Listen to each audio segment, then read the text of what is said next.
Assalamualaikum warahmatullahi wabarakatuh. Perkenalkan, nama saya Hedro Aprianto, NIM 21087117, Prodi Pendidikan Pelatihan Olahraga. Saya akan menjelaskan tentang administrasi layanan khusus.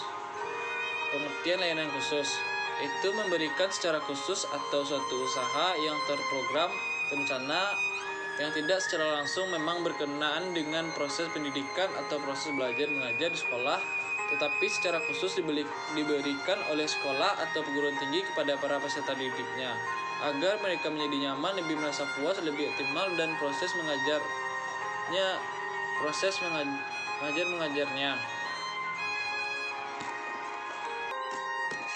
Atau administrasi layanan khusus adalah administrasi dalam dunia pendidikan yang memberikan layanan secara khusus atau suatu usaha yang tidak secara langsung berkenaan dengan proses belajar mengajar di kelas, tetapi secara khusus diberikan oleh sekolah kepada para siswanya agar mereka lebih optimal dalam melaksanakan proses belajar.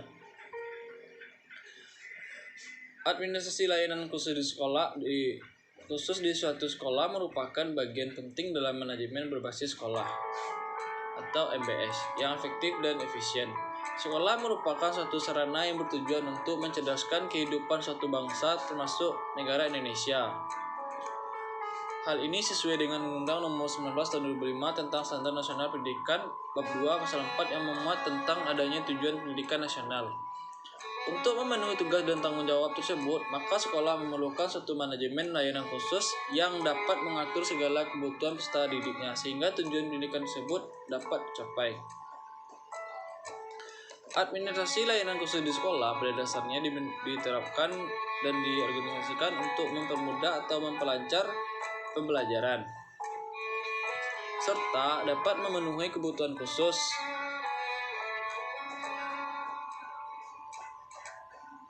siswa di sekolah.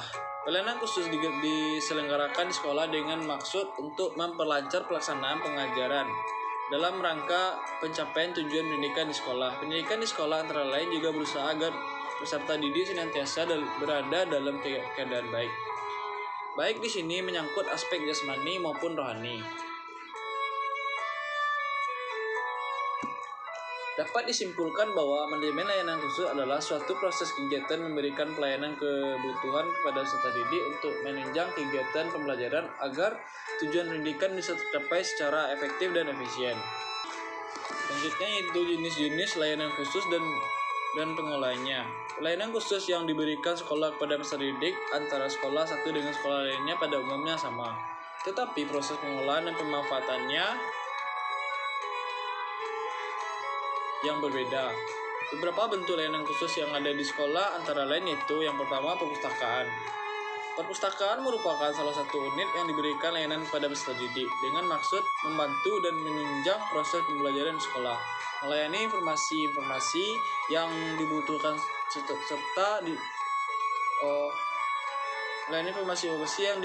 serta memberi layanan rekreatif melalui reaksi bahan pustaka. Perpustakaan sekolah adalah perpustakaan yang tergabung pada sebuah sekolah, dikelola sepenuhnya oleh sekolah yang bersangkutan, dengan tujuan utama membantu sekolah untuk mencapai tujuan khusus sekolah dan tujuan pendidikan pada umumnya.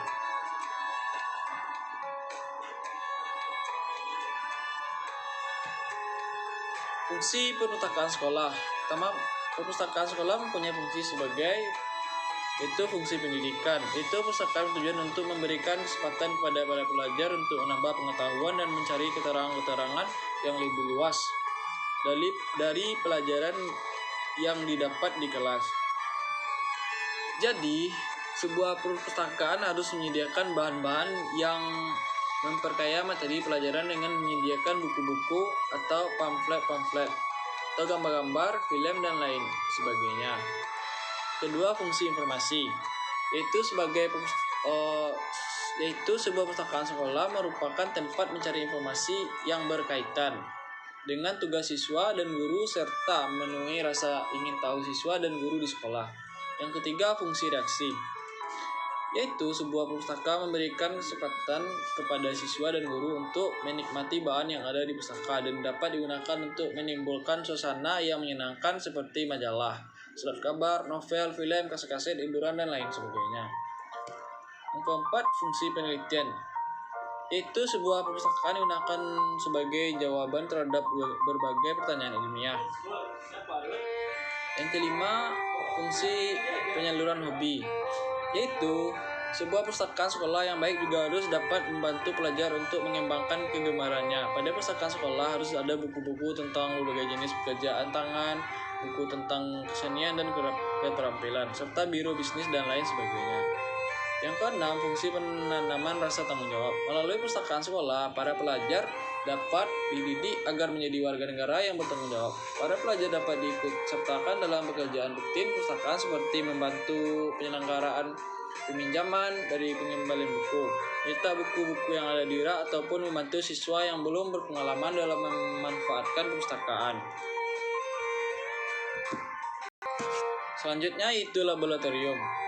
Laboratorium merupakan sarana pendukung dalam pembelajaran sekolah. Secara sederhana, laboratorium dapat diartikan sebagai suatu tempat di mana dosen, mahasiswa, guru, siswa, dan orang lain melaksanakan kegiatan kerja ilmiah seperti praktikum, observasi, penelitian, dan demonstrasi, dan pembuatan model-model dalam rangka kegiatan belajar mengajar.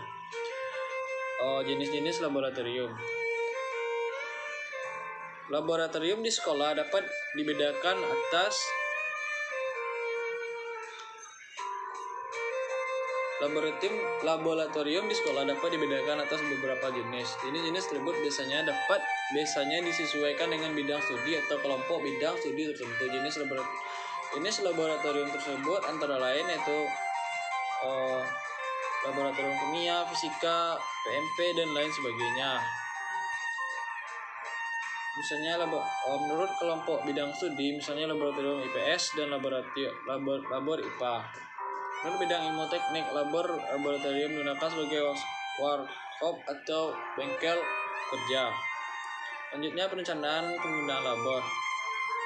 Sebelum guru dan siswa menggunakan labor, perlu dibuat perencanaan penggunaan. Rencana penggunaan labor minimal harus memperhatikan hal-hal berikut. Pertama, jenis labor yang digunakan, pihak yang akan menggunakan, waktu yang tersedia, peralatan yang akan diperlukan, jenis bidang studi, topik yang akan dipraktikkan. Langkah-langkah dalam perencanaan penggunaan labor. Langkah-langkah yang perlu diperhatikan dalam perencanaan penggunaan labor adalah menganalisis kurikulum, menentukan bobot, mengembangkan materi, mengembangkan desain instruksional, menetapkan bagian dari materi pokok, bahasan yang memerlukan atau laboratorium work.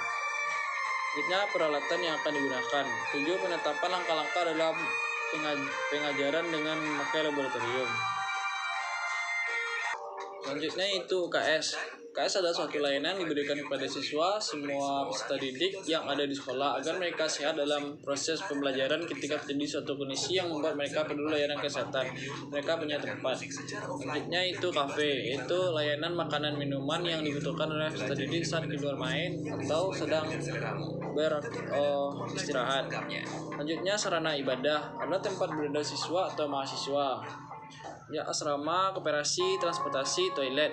Semua itu adalah layanan servis yang sengaja diberikan kepada seluruh peserta didik agar menunjang proses pembelajaran, agar motivasi dia agar lebih giat belajar. Kesimpulannya adalah secara umum pengertian administrasi adalah segenap proses penetapan kerjasama dari sekelompok orang dengan menggunakan fasilitas dan perlengkapan yang ada untuk memperlancar dan efisiensikan pencapaian tujuan dari satu organisasi. Layanan khusus diberikan oleh sekolah kepada para siswanya agar mereka lebih optimal dalam melaksanakan proses belajar. Administrasi layanan khusus di sekolah pada dasarnya ditetapkan dan diorganisasikan untuk mempermudah atau memperlancar pembelajaran serta dapat memenuhi kebutuhan khusus sesuai di sekolah. Sekian dari saya. Wassalamualaikum warahmatullahi wabarakatuh.